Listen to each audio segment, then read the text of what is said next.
Gracias a la organización, al Centro de Estudios del Paisaje, por invitarme a estar presente en este quinto congreso. Para mí es un placer compartir con todos ustedes el conocimiento que podamos intercambiar a lo largo del rato, la hora o poco más que vayamos a estar juntos. Procuraré por mi parte que sea un rato lo más agradable posible. De la intervención que escuché del profesor Vidal en la inauguración de este quinto congreso, apunté dos ideas. La primera es que el paisaje vitivinícola es muy complejo, decía el profesor. Yo hablaré algo de esto y diría que no es una magnitud, cuando lo miramos desde el punto de vista cuantitativo, el paisaje del viñedo una magnitud escalar, sino que es algo vectorial porque tiene muchas dimensiones, él las ponía de manifiesto. Y la segunda idea que yo anoté es que hay que educar para crear paisaje y no para destruirlo. Bueno, estas dos ideas están en el fondo, en el telón de fondo de la intervención que yo haré. ¿Qué quiero compartir en este rato que vamos a estar juntos con todos ustedes? No esperen de mi parte un canto bucólico al paisaje vitivinícola, ni en general ni al particular de mi tierra. No esperen eso. No esperen que yo haga marketing vendiéndoles el paisaje de mi región. No, no esperen eso. No esperen que yo tenga una visión acrítica de este tema. No, tengo una visión muy crítica de este tema. Por lo tanto, ese es el marco, esas son las coordenadas en las que centraré mi intervención. Dicho esto, no quiero que piensen que a mí no me gustan determinados lugares, paisajes, espacios del territorio en el que vivo, para nada. No piensen que no hay maravillas en las que me entretengo y me gusta caminar cuando mi rodilla débil me lo permite. Me encanta. Pero no haré una generalización. ¿De qué les voy a hablar? ¿Qué quiero compartir con ustedes esta mañana? Voy a plantear 8 cuestiones, 8 preguntas, que me gustaría que fueran 8 ideas para el debate. Las diré, las expondré para luego entretenerme en cada una de ellas. La primera idea será cuestionarme en un par de minutos de qué hablamos cuando hablamos de paisaje vitivinícola, porque si queremos buscar esas dimensiones del paisaje vitivinícola en todos los ámbitos, y en el mío en particular, que es el de la economía, bueno será comenzar por ponernos de acuerdo sobre lo que estamos hablando, porque si cada uno tenemos una idea distinta y diferente del paisaje, difícilmente podremos llegar a puntos de acuerdo. Por lo tanto, empezaré planteando de qué hablamos cuando hablamos de paisaje vitivinícola. La segunda idea será cómo valorar un paisaje de viñedo.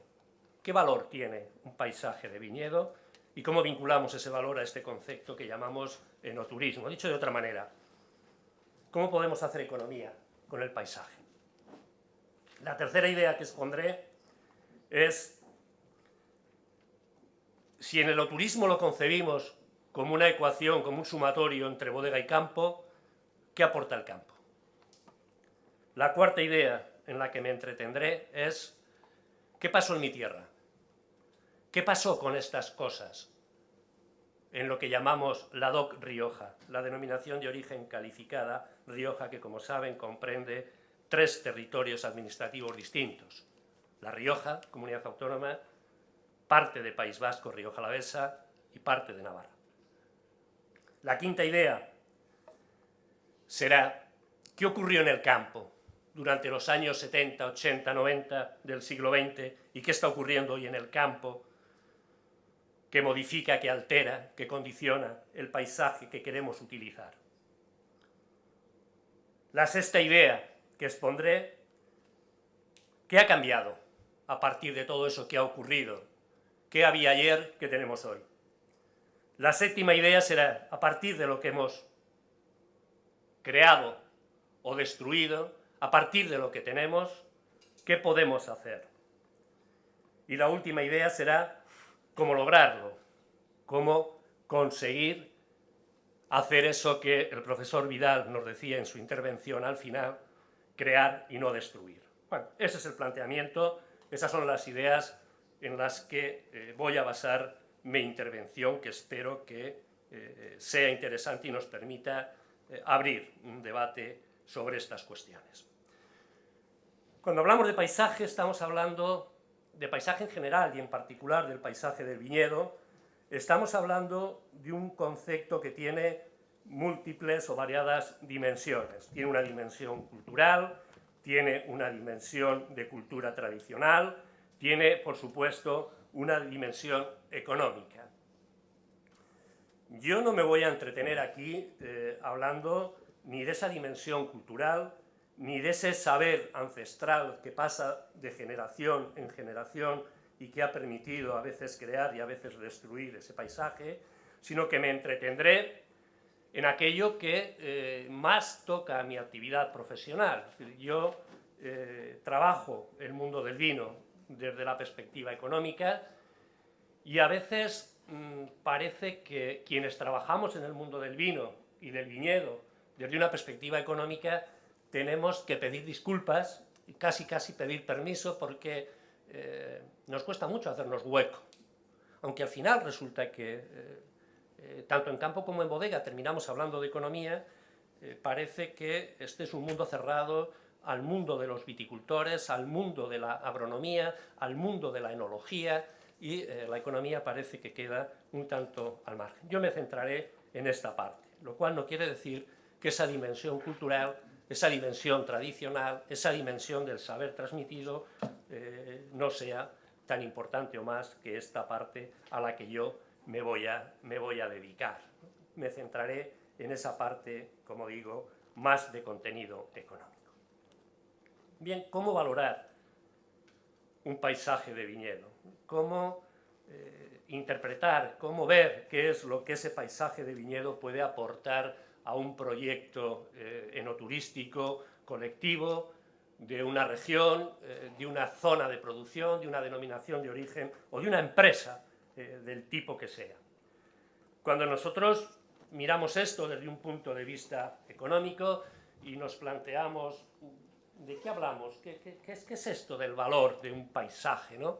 Y en particular de un paisaje de viñedo? Los clásicos de la economía nos dirían que el valor que tiene un paisaje es la suma del trabajo acumulado, es decir, todo el trabajo que en él hemos metido es lo que acaba por dar valor.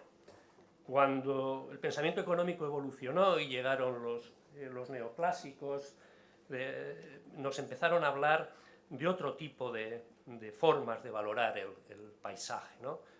Los marxistas nos hablarían de un concepto del trabajo añadido diferente, y al final, cuando llegaron los neoclásicos, nos dijeron que el valor de un paisaje dependía del valor que el consumidor fuera capaz de darle, es decir, pusieron al consumidor en el centro. Y entonces nos preguntamos, bueno, ¿y un consumidor cómo valora? ¿Cómo ve ese paisaje? Mire, yo recuerdo cuando era chaval, hace ya muchos años, mi padre, que era agricultor en La Rioja, me llevaba al campo. Mi padre siempre me llevaba al campo, no sé si ahora esto se sigue haciendo, no sé si los hijos de los payeses en Cataluña, de los agricultores en La Rioja, llevan a los hijos al campo. A mí mis padres me llevaban al campo como castigo, nunca me llevaban como premio. Por eso, siempre como castigo. Y entonces yo, cuando estaba en el campo con mi padre, en la viña, me daba cuenta de que la forma en que mi padre veía aquel paisaje no tenía nada que ver con la forma en la que yo lo veía. Mi padre tenía una mirada productiva del paisaje. A mi padre la hierba le estorbaba, independientemente de que tuviera uno u otro color, de que se enredara maravillosamente por la cepa, daba igual, la hierba le estorbaba, quitaba producción. Mi padre tenía una mirada productiva del paisaje, yo tenía una mirada ociosa. No hay una única mirada sobre el paisaje. Cuando nosotros ponemos al consumidor en el centro, queremos interpretar el valor del paisaje desde el punto de vista del consumidor, yo me tengo que preguntar, ¿ese consumidor qué mirada tiene? ¿Una mirada productiva o una mirada ociosa? Cuando aumentan las miradas ociosas, ¿qué es lo que ha ocurrido en las últimas décadas? Hasta hace poco, las únicas miradas que había sobre el paisaje agrario y en particular sobre el paisaje vitivinícola eran las productivas. De esta fanega de tierra, de esta anegada, de esta hectárea, salen tantas toneladas de... Ahora hay otro tipo de miradas. Han aumentado considerablemente en las últimas décadas esas miradas ociosas. Y por eso el paisaje de viñedo cobra valor y por eso tenemos que prestarle una determinada atención que hasta ahora no le hemos prestado. Si nosotros aceptamos que el concepto enoturístico es un concepto que suma campo y bodega, deberemos de ser capaces de entender este binomio en sus dos dimensiones. Bueno, sobre esta idea base, ¿qué es lo que yo he visto que ha ocurrido en mi región? ¿Qué es lo que creo que les interesa que les cuente? Es decir, más allá de la filosofía o de los planteamientos genéricos, es decir, un caso concreto, mi región. En los años 60 y 70 surgió una idea, como la profesora nos traía unas revistas y unas ilustraciones, yo he traído unos folletos editados por el Ministerio de Turismo de la época del año 62-63, un folleto turístico en el que se habla de rutas turísticas del año 62. La ruta de los conquistadores, la ruta de las catedrales, la ruta del románico, y en medio nos meten la ruta de La Rioja. Bueno, la ruta de La Rioja, que es una cosita muy pequeña, el 1% del territorio nacional, nos la dibujan de esta manera, igual que si fuera la ruta de los conquistadores o de las catedrales o del románico. Bueno, hay una actividad que trata de vincular ese turismo a lo que llamaban entonces el turismo interior. Esta frase es una frase de Antonio Larrea, un hombre que trabajó muchísimo en los años 60 en el mundo del vino, y fíjense lo que dice. Nada tiene pues de extraño que Haro, además de capital del vino, haya sido llamada capital de la costa del vino, cuya explicación era la existencia de una costa en el interior. Existía una comparación entre unos viñedos con un verde mar, en el que arrancaban las galeras tiradas por caballos, llegando hasta los muelles de las bodegas. A su vez, en el pueblo de Haro hay una plaza donde hay terrazas con mesas, y se ocurrió pensar que era el club náutico donde iban los trabajadores una vez terminado el trabajo. Demencial. Sencillamente demencial. Pero es lo que había. Es lo que había.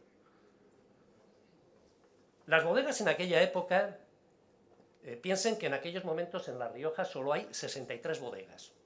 Ahora tenemos más de 500. Solo hay 63. Algunas que vienen del siglo XIX, desde la segunda mitad del siglo XIX.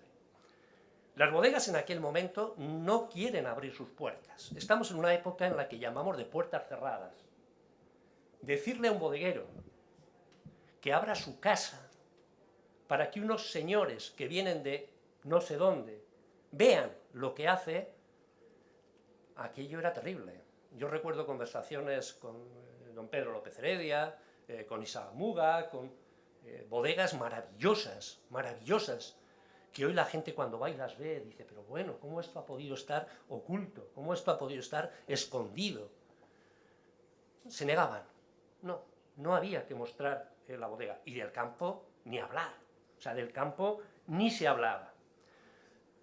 En los años 80, más bien avanzados, algunas bodegas empiezan a abrirse tímidamente. Empiezan a aceptar algunas visitas. Yo recuerdo perfectamente la dura negociación que tuve que tener con la familia López de Heredia para que me permitiera llevar a altas personalidades del Ministerio de Agricultura en esa época, el año 83, 84, 85, es decir, era complicado.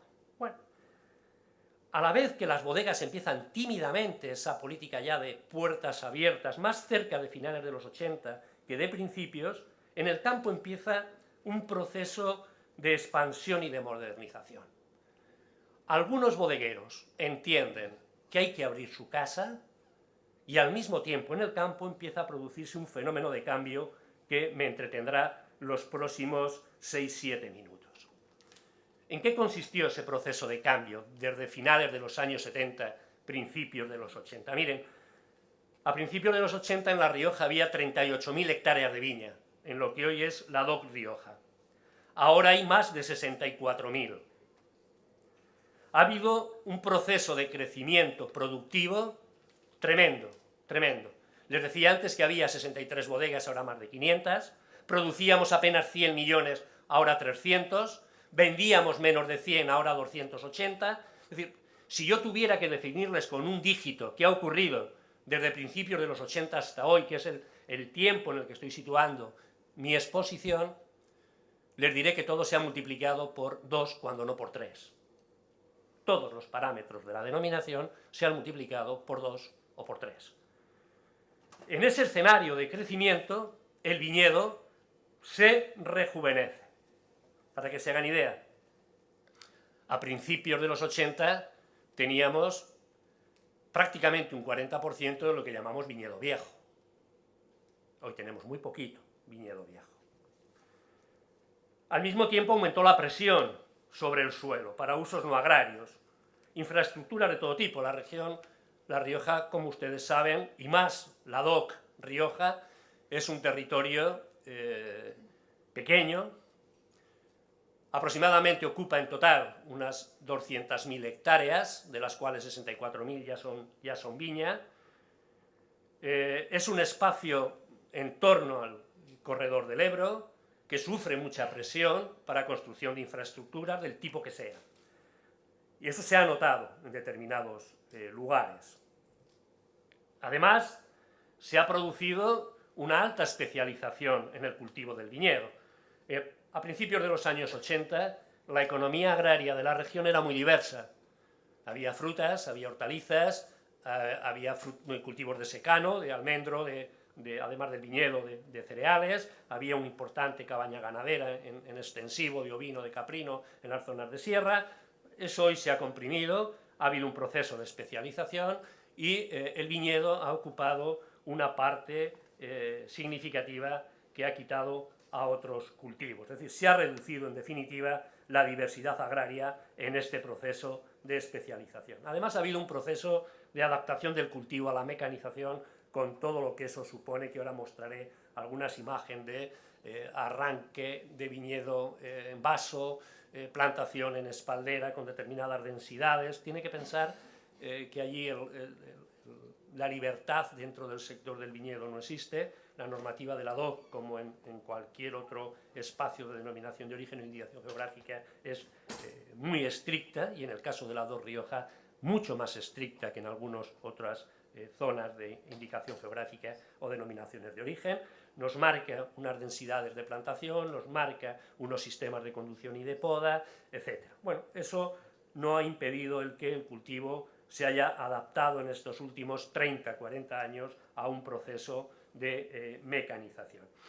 Ha habido un aumento de lo que llamamos la regulación e intervención pública en el sector, por la vía de la regulación de las plantaciones, el arranque, las variedades permitidas, el marco y la densidad de plantación, rendimientos. Piensen que allí tenemos un límite, 6.500 kilos en uvas tintas y 9.000 en uvas blancas, y hay unas normas muy estrictas en cuanto a lo que son los procesos de elaboración, no más de un 70% en transformación uva-vino, procesos de crianza absolutamente regulados con tiempos de permanencia en barrica y en bodega, prohibición absoluta de la utilización de chip, copo, viruta para otras técnicas de envejecimiento, etc. Por lo tanto, es un sistema con una visión muy económica del funcionamiento, y que obviamente toda esa normativa, toda esa regulación se proyecta obviamente sobre el paisaje. Bien, de esa manera, esa normativa condiciona tanto el paisaje vitícola como el paisaje vinícola, y eso a veces ha provocado daños importantes, a veces daños incluso irreparables. Voy a jugar durante los próximos 2 minutos con algunas imágenes antiguas de los años 70 y 80, y más recientes, que nos muestren un poco esto de lo que estoy hablando que ha ocurrido en el campo en estas 3 últimas décadas. Cuando nosotros miramos paisaje o imágenes de viñedo viejo, yo he tenido la suerte de compartir muchos ratos de mi vida con un excelente fotógrafo de allí, que es Miguel Ángel Robledo, paisajista. Miguel Ángel, él hacía arte y tiraba, en una tarde podíamos tirar 200, 300 diapositivas, de las cuales una o ninguna eran para su colección particular, el resto eran malas para él. Estas son las malas que me las regalaba, con lo cual yo tengo una enorme colección de diapositivas gracias al exquisito gusto del artista, pero que para lo que yo quiero son más que suficientes. Bien, había una convivencia entre viñedo y olivar, por ejemplo, que arrancaba desde el siglo XVI por una serie de normas que tenemos muy bien estudiadas. Esto obviamente ha desaparecido.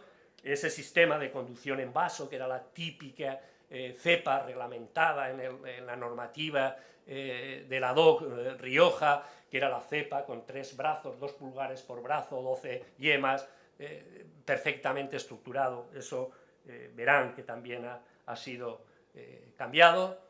Las típicas construcciones que vinculamos, estos son los guardaviñas que llamamos allí, que vinculamos al mundo, al paisaje del viñedo, los guardaviñas que hemos estudiado y tenemos muy bien documentados, además de los lagares rupestres, etcétera, están perfectamente documentados.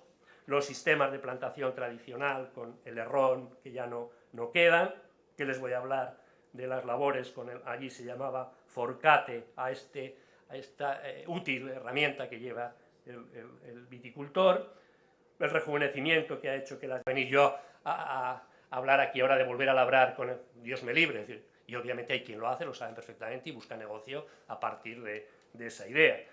Hoy hay un proceso de regulación que se proyecta sobre el paisaje y todos los sistemas modernos de cultivo, de plantación, adaptados a la mecanización, pues obviamente nos han dejado unas imágenes distintas de ese lugar, de ese territorio, que el que teníamos de una manera más generalizada. Con esto no quiero decir que no existan todavía espacios de un alto valor de cultivo tradicional, de conservación de recursos, de diversidad, los hay, por supuesto que los hay, pero el cambio ha afectado a unas zonas amplias en muchos lugares de la región. Bueno, con ello, básicamente, lo que se ha producido es, como les decía, una reducción de la diversidad y una homogeneización del paisaje. Estas imágenes en las que se mezclan en otoño variedades, el color de una variedad, allí tenemos 7 variedades históricas, 4 tintas y 3 blancas, que son Tempranillo, Graciano, Garnacho y Mazuelo en tintas, y Viura, Malvasía, en blancas como dominante la Viura, Tempranillo como dominante, el Garnacho perdiendo a pasos acelerados protagonismo. Esta imagen en la que se mezcla el rojo del Tempranillo con el amarillo de la Viura, el verde del Garnacho en otoño, prácticamente está en vías de extinción, porque nos hemos especializado en un monovarietal que es Tempranillo. Esto sería una imagen de viticultura moderna de una zona concreta de Rioja hoy. Bueno, paisajes que mostraban una gran diversidad de formas, de color, etcétera, y que han sido alteradas a lo largo de este periodo de tiempo. Fíjense en este gráfico que yo utilizo con los chicos en clase, en enología, en economía vitivinícola, que es el cambio varietal, simplemente gráfico, no hay que explicar mucho.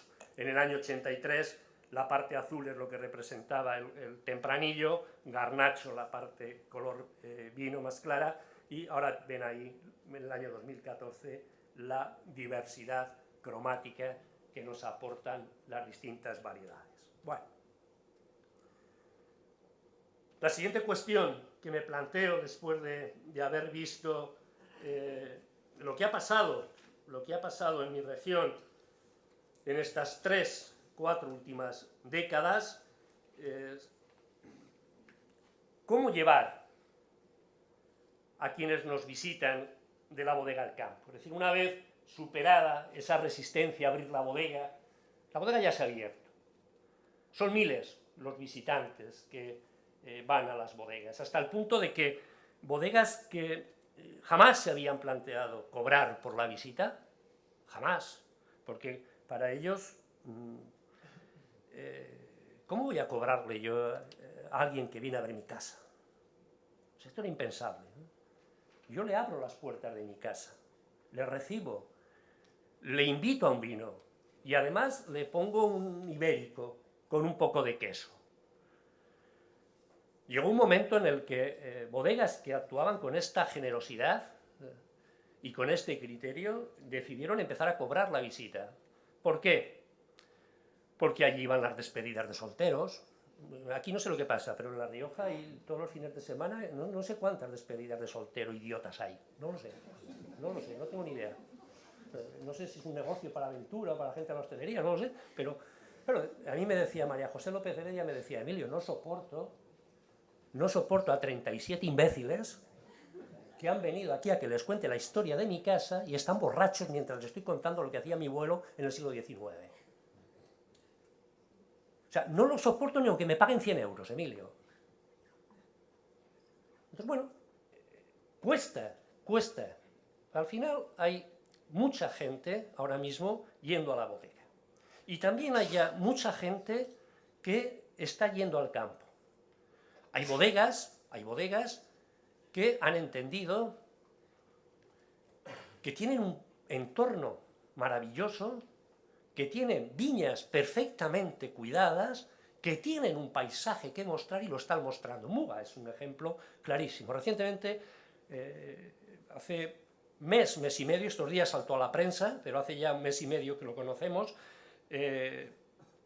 Bodegas Muga había presentado una alegación a una valoración, a una torre eléctrica que le instalaban en unos viñedos suyos en Haro. Consideraban que era una agresión a un concepto que él tenía del paisaje y que usaba como negocio de bodega desde el punto de vista del enoturismo. Recurrió a los tribunales el fallo de valoración que había hecho el jurado de expropiación de La Rioja y recientemente el Tribunal de Justicia, Superior de Justicia de La Rioja ha fallado, ha reconocido por primera vez, esto va a sentar jurisprudencia, ha reconocido por primera vez el valor contanti sonante, cuantificado en euros, de un paisaje de viñedo, más allá del valor productivo, es decir, ha valorado la mirada ociosa, por primera vez en la historia, se ha valorado la mirada ociosa. Bueno, esto es tremendamente importante, esto es algo que tendremos que agradecer a Jorge, Isaac, que llevan años peleando este concepto del paisaje. Por lo tanto, dicho esto, hay zonas maravillosas y hay bodegas que están sabiendo mostrar esas zonas maravillosas y están haciendo negocio con esas visitas. Bueno, por lo tanto, no es tanto el problema de cómo llevar al campo a estos visitantes en los casos en los que el paisaje está mimado, la bodega lo sabe hacer. No se trata de eso. Lo que planteo es cómo hacerlo cuando estamos en otro lugar, cuando tenemos un paisaje tocado, cuando tenemos un paisaje cambiado, cuando tenemos un paisaje deteriorado. Es decir, ¿qué hay que hacer? ¿Cómo dar valor a esto? ¿Cómo crear, como decía el profesor Vidal?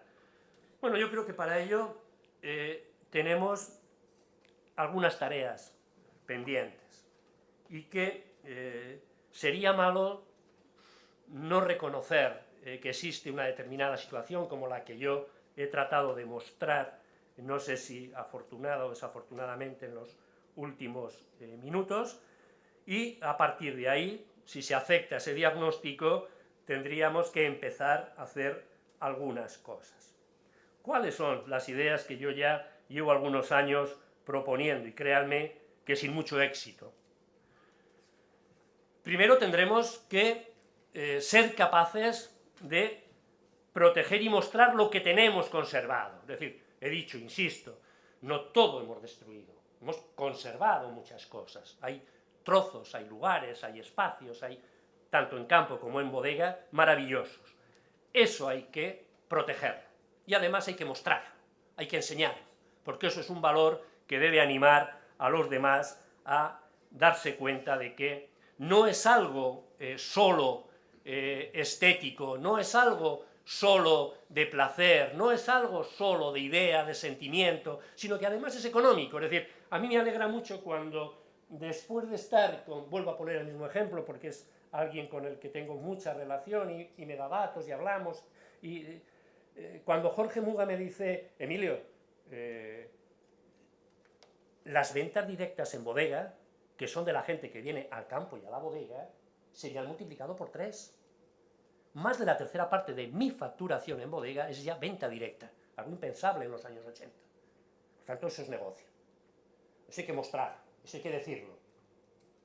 Eso hay que decirlo. Es decir, esto no es, además de todo lo que estamos hablando, esto me permite hacer también economía en mi empresa.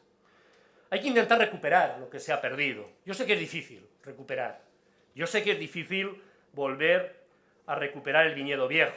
Habrá que intentar mantenerlo. Ahora el gobierno de La Rioja, por ejemplo, ha sacado unas ayudas para subvencionar con, creo que son 600 o 700 euros, la hectárea de viñedo viejo. Bueno, esto se puede hacer de muchas maneras, Cuando uno está en una cooperativa, cuando uno vende la uva a una empresa, es decir, la empresa es sensible ante la producción de un viñedo viejo o es insensible. La cooperativa a la que yo llevo las uvas es sensible. O sea, yo, cuando voy a descargar el remolque a mi cooperativa, me enchufan la máquina de la verdad. No sé si ustedes han pasado alguna vez por esa experiencia, pero es una experiencia no turística maravillosa. Vayan a la báscula de una cooperativa en Vendimias con un remolque cargado y sométanse a una analítica. Lo del colesterol y lo de las analíticas de sangre no tiene nada que ver con esto. Esto es tremendo, te sacan todo. O sea, ahí te meten un tubo, ¡pumba!, y te sacan todo, ¿no? La cooperativa de mi pueblo valora 9 parámetros distintos. Pero de esos 9 parámetros, ninguno me pregunta, por la edad del viñedo. Y ninguno me pregunta por el rendimiento. Ninguno. Se supone que el rendimiento irá en esos 9 parámetros que tienen que ver con el color, con la acidez, con el pH, con el podredumbre gris, podredumbre ácida, con el grado, pero ninguno me pregunta esta historia. Bueno, habrá que empezar a recuperar lo que se ha perdido, y recuperar lo que se ha perdido no es una frase hecha, son cosas concretas. Es decir, cómo valoramos en la báscula, en la cartilla de viticultor, en el ingreso en la caja correspondiente, en la liquidación de las uvas, es decir, cómo valoramos eso que el viticultor está haciendo. Porque si nosotros no somos capaces de llevar estas ideas a la persona que está en el campo, al que crea o destruye el paisaje, mantendremos maravillosos debates, haremos 17 congresos, haremos tesis doctorales, publicaremos artículos en revista JRC, pero todo eso es una mierda, permítanme la expresión, no vale para nada. No vale para nada.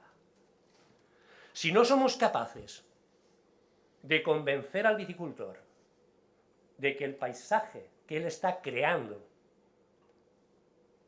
tiene que ser capaz de soportar, además de su mirada productiva, mi mirada ociosa, o su mirada ociosa, estaremos haciendo, como se dice en mi tierra, un pan como unas hostias.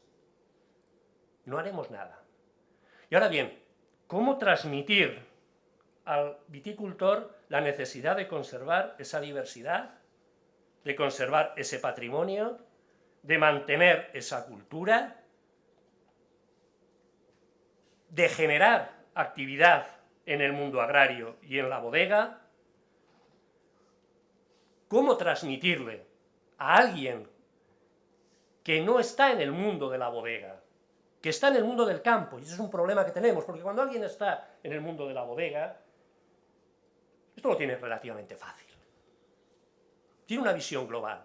Pero estamos en un mundo, el del viñedo, al menos en mi región, y no creo equivocarme mucho, que en el general en el país es así, en el que hay una seria dicotomía, una seria fractura entre el campo y la bodega.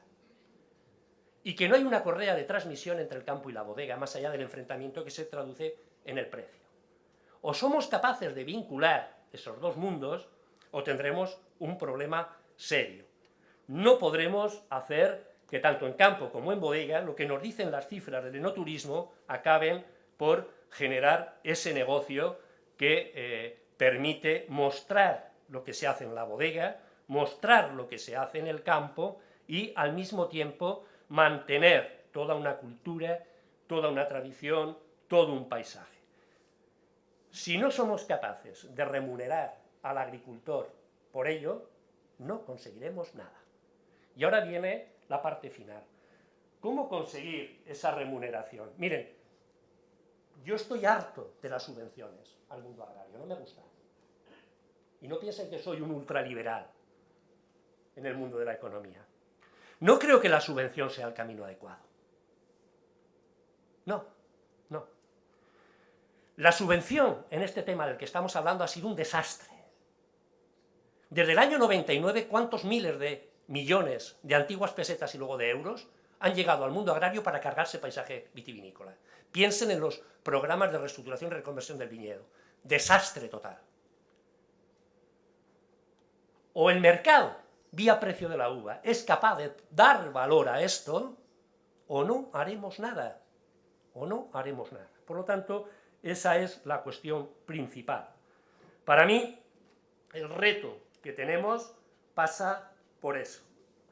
Y no creo que el mercado pueda resolverlo si no consumimos vino. Miren, estamos en un país, permítame la colega, la profesora australiana, decirle que en este país, lamentablemente, hemos llegado al desastre de beber menos vino per cápita que ustedes. Un australiano bebe hoy bastante más vino que un español al año. Eso es un auténtico desastre. Y ahora no piensen que yo estoy haciendo un canto aquí al consumo del alcohol, Dios me libre. Tampoco soy de los que piensan que el mundo del vino tiene que estar al margen de las políticas que hablan del tema del alcohol. Yo ya sé que el vino tiene alcohol, ¿cómo no lo voy a saber? ¿Cómo no lo voy a saber? Si cuando me he emborrachado, yo me he emborrachado, no lo voy a reconocer, he cantado los almacenes ya no los vamos a quemar, porque muere mucha gente de vino artificial. Claro que sé que el vino tiene alcohol, pero también tengo el suficiente sentido común para, siendo consciente de que el vino tiene alcohol, de que el mundo del vino no se salva bebiendo Coca-Cola. Si nosotros queremos conservar el paisaje vitivinícola, si nosotros queremos poner en valor algo que poco a poco, desde mi punto de vista, lo ha ido perdiendo, porque lo hemos ido agrediendo, aunque hayamos conservado grandes cosas, necesariamente tenemos que tener un mercado que funcione. Tenemos que tener unas buenas relaciones entre el campo y la bodega. El viticultor tiene que ser remunerado por eso que está haciendo, y no por una política de subvenciones. Esa es mi idea y ese es el reto que en mi región en particular, y creo que en muchas otras regiones, tenemos para los próximos años. Gracias.